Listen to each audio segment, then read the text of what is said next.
I think it's impossible to predict when we set up systems whether it won't fail at some point. I don't think that anything man creates is perfect.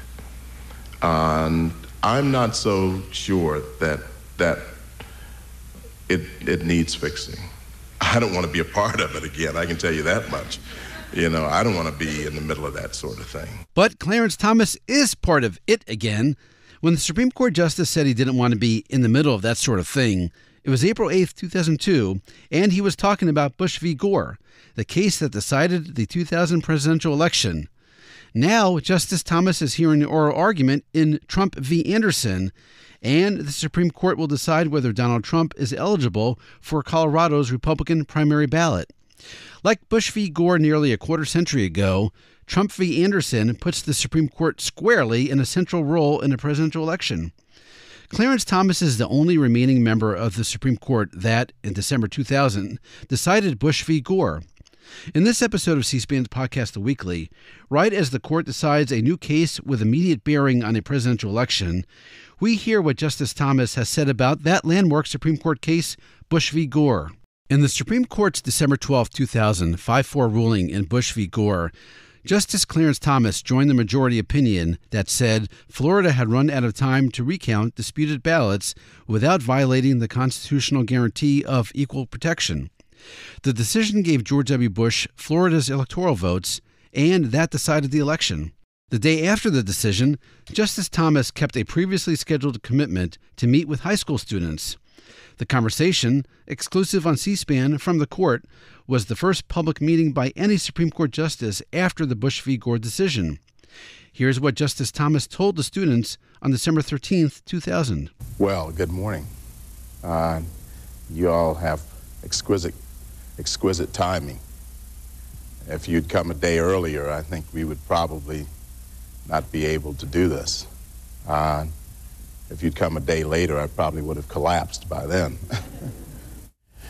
The last few weeks have been exhausting, I think, for the entire court. But in a lot of ways, it shows the strength of our system of government. Think of some of the turmoil you may have heard or seen about the issues that have occurred over the past few weeks, at least from our perspective. And then consider the court as an institution. I can still say, after the events of this week and all the turmoil, that in 9+ years here, I've yet to hear the first unkind word. Now, can you think of any place else where you can say that? Justice Thomas spent an hour with the students. Here's one of their questions. Justice Thomas, what type of preparation takes place before you hear a case? That's a very good question. In the last case we had, which was on an emergency basis, as I told one of my colleagues, I hadn't pulled an all-nighter since law school. And he also noted that day in December 2000 how helpful computers were in Bush v. Gore. Thank goodness for computers now, because you can get access to information very quickly. For example, we had the Florida Supreme Court opinion within a few minutes and was reading it within less than an hour after it was decided. 7 years later and back on C-SPAN, Justice Thomas remembered his conversation with students the day after Bush v. Gore was decided. Here he is on C-SPAN's Q&A program, October 3rd, 2007, and another hour-long conversation. I noticed that when the 60 Minutes program came up, it said, "The Justice Nobody Knows." That was the headline on it. And I went back and checked our records, and we've had you on since you have been a justice about 100 times. That's right. There's only one other justice that's appeared more, and that's Justice Breyer. Mm-hmm. But I just wonder, the justice nobody knows, how many of these justices here do we know? Well, Brian, you hit the point. Now you have, C-SPAN has been wonderful, by the way. Do you remember after Bush v. Gore that you had me on the day after Bush v. Gore was decided with the kids? You've had me in your program to go to a local school. It was one of your leadership programs. You have had crews follow me all over the country. But even during that time, what was the general media say? That I was hunkered down and hiding out. I was angry. And you go back and take a look at all your tape, and you see if you see any indication that I was either hunkered down or angry at anybody. And so that story persisted despite the fact that I was constantly on C-SPAN. On March 21st, 2001, Justice Thomas testified to the House about the Supreme Court's budget. He noted interest in Bush v. Gore on the World Wide Web. Last year when we testified about this time, we told you that it was imminent that we would have our website up and running. Well, in the meantime, that system has generated about 15 million hits, 6.5 million during the consideration of the Bush v. Gore case. On July 13, 2001, Justice Thomas addressed the Eighth Circuit Judicial Conference.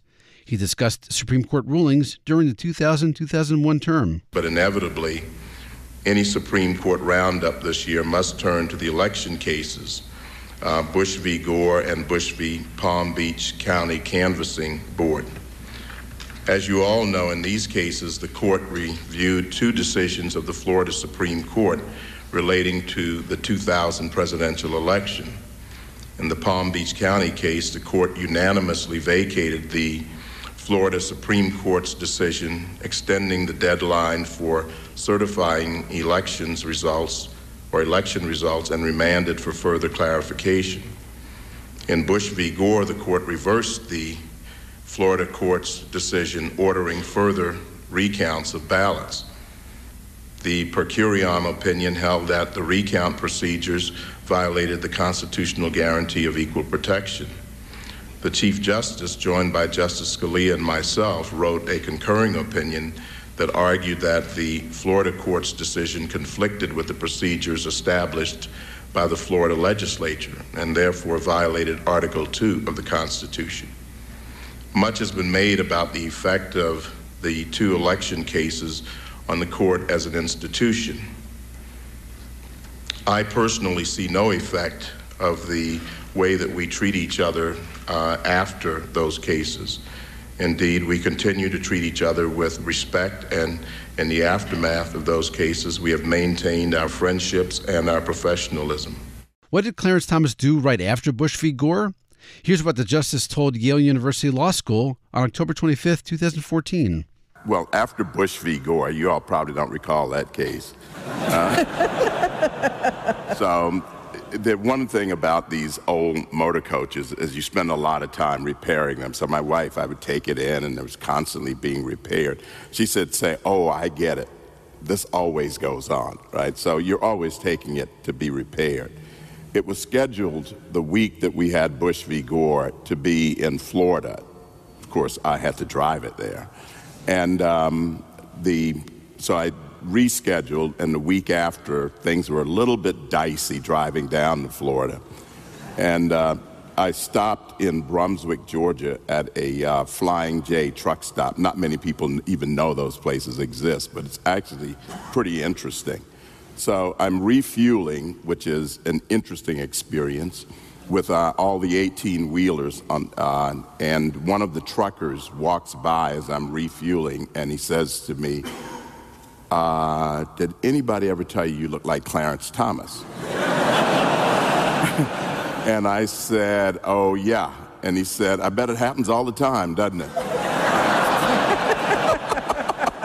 And then he went on about his business. That was it. That's great. Yeah, I did not know that answer. Clarence Thomas may be the only remaining Supreme Court justice from the Bush v. Gore days, but three current justices, all like Clarence Thomas nominated by Republican presidents, have connections to Bush v. Gore, like Chief Justice John Roberts. During the 2000 recount, John Roberts advised Florida Governor Jeb Bush on the role the governor and the Florida legislature might play in the recount battle. During John Roberts' 2005 confirmation hearing, Democratic Senator from Wisconsin Herb Kohl asked him about Bush v. Gore. Just to refer to two that were taken up without any reference from any lower court. One was Youngstown Steel and Tool, which was, the ability of the government to seize a steel mill during a time of war. And of course, another one that I'm interested in your comment on is Bush v. Gore, in which the court decided to directly insert itself into a presidential campaign. I'm interested in not what happened after they decided to do that, but that the decision they made in terms of its propriety, its impact on the court standing in the country. You must have thought about it, I'm sure, a great deal when it happened. I'm sure you have an opinion on their decision to enter that case, and I think we'd like to know what that opinion is. Well, you mentioned first the Youngstown case, and it's a category, and I think perhaps the Bush versus Gore case, perhaps the justices concluded it fell into that category. There are certain cases, they don't come along all that often, that are, by their importance, significant enough for the court to take. In other words, they don't fit the description of a conflict among the courts of appeals or an act of Congress held unconstitutional, but they are otherwise sufficiently important that the court will grant review and take those cases. Certainly, the Youngstown case was of that sort. It started out actually in the D.C. court, and the hearing was first there, and then the court granted that. But the decision by a president to seize the steel mills based on its constitutional, that's an important enough issue. You want the Supreme Court to issue a final ruling on that. On the decision in Bush versus Gore and the determination of whether to grant review in that case, again, that's not something that you don't know on what basis the justices make a decision to grant review. You just get an order that says review is granted. In that case, you had a decision of a state court that apparently the justices thought should be reviewed, and obviously expeditious treatment was needed, as I think it was in the Youngstown case as well. They're capable of moving expeditiously when an important matter requires them to do so. I asked you what your opinion of that decision was at that time. Well, that's an area where I've not felt free to comment whether or not I agree with particular decisions or. Well, it's not likely to come up again. Well, I do think that the issue about the propriety of Supreme Court review and matters of disputed electoral contests, it is a matter that could come up again. Obviously, the particular parameters in that case won't, but it is a very recent precedent, and that type of a decision is one where I've thought it inappropriate to comment on whether I think they were correct or not. Yes, that was Chief Justice John Roberts predicting in his 2005 confirmation hearing that a disputed election matter could come up again. Justice Brett Kavanaugh was in private practice in 2000 and helped the Bush legal team. He wrote in his 2018 Senate questionnaire that his work related to recounts in Volusia County, Florida. Kamala Harris, then a Democratic senator from California and member of the Judiciary Committee, pointed that out in her opening statement during Brett Kavanaugh's nomination hearing, September 4th, 2018.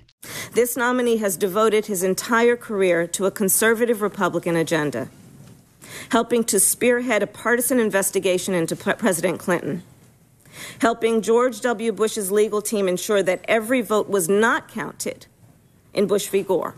And when Amy Coney Barrett was nominated in 2020, she wrote in her Senate questionnaire, "One significant case in which I provided research and briefing assistance was Bush v. Gore." She said the law firm where she was working at the time represented Bush in that she had gone down to Florida for about a week at the outset of the litigation when the dispute was in the Florida courts. Senator Amy Klobuchar, Democrat from Minnesota, asked Judge Barrett about that on October 14th, 2020. You worked on the recount in Florida that was related to the Bush v. Gore case, including on an absentee ballot issue on behalf of the Republican side of that case. Is that right? I did work on Bush v. Gore. I did work on behalf of the Republican side. To be totally honest, I can't remember exactly what piece of the case it was. There were no Don't worry, challenges. I'm not going to ask you that. Okay. Many argue that Bush v. Gore, and back to your earlier work, hurt the court's legitimacy. If you are confirmed, the Supreme Court will have not one, not two, but three justices, you, Justice Kavanaugh, and Chief Justice Roberts, who worked on behalf of the Republican Party in matters related to the Bush v. Gore case. Do you think that that's a coincidence? Senator Klobuchar, if you're asking me whether I was nominated for this seat because I worked on Bush versus Gore for a very brief period of time as a young associate, that doesn't make sense to me. I just think it's such a coincidence to me. I actually didn't know it until yesterday, but will having justices with this background, two of whom were appointed by the current president, decide any cases related to the upcoming election, do you think that will undermine the legitimacy of the court? Asking whether something would undermine the legitimacy of the court or not seems to be trying to elicit a question about whether it would be appropriate for justices who participated in that litigation to sit on the case rather than recuse. And I went down that road yesterday saying it's a legal question. You said you wouldn't recuse. That's why I thought it was That isn't what I said. I said I wouldn't commit. I wouldn't pre-commit. You're right. You said you wouldn't announce your decision on recusal, and you wouldn't commit to recusing. But again, I think the public has a right to know that now 3 of these justices have worked on the Republican side on a major, major issue related to a presidential election. And now, a bonus clip. Returning to Clarence Thomas. On March 15, 2001, Justice Thomas spoke at an event celebrating the 250th birthday of President James Madison. It was 3 months after Bush v. Gore. Politics and the court are 2 different worlds. We are in the same city, but if there is any wall of separation, it's the wall of separation between that political environment and the court. And it is a waste of time, and I think actually counterproductive, if not outright destructive, to try to analyze the court using a political model. And now a rare second bonus clip. Justice Clarence Thomas again speaking at Duquesne University, April 9, 2013. I just don't like politics. I mean, I'm just done. I don't like politics. I like history. I like things of substance. I don't understand politics. I don't understand scuba diving. You know, when I think of scuba diving, I think of drowning. So I'm not against it. I'm not going underwater. I didn't leave it. That's it for this episode of C-SPAN's The Weekly. A reminder, you can do your own searches in the C-SPAN video library. Just go to cspan.org and use the search bar on top. There's lots more in there about Bush v. Gore and about Clarence Thomas, and a lot about court cases surrounding the 2020 and 2024 elections. What's next? Make sure to watch and listen to C-SPAN's coverage of the Supreme Court's oral argument in Trump v. Anderson. For now, thanks for listening and happy searching.